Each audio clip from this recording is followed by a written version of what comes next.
বিপদ আসলেই প্রথমে বিশ্বনবী সাল্লাল্লাহু আলাইহি ওয়াসাল্লাম একটা দোয়া পড়তেন। কি পড়তেন?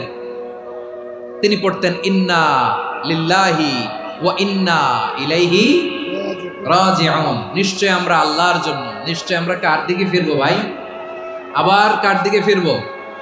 আওয়াজ করে বলুন তো, আমরা এসেছি কার কাছ থেকে, আবারও ফিরে যাব কার কাছে? এজন্য বিশ্বনবী পড়ছেন ইন্না লিল্লাহি ওয়া ইন্না ইলাইহি রাজিউন।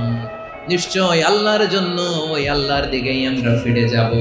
তারপরে বিশ্বনবী পড়তেন আল্লাহুম্মা আজুরনি ফি মুসিবাতি ওয়াখলুফ লি খায়রাম মিনহা।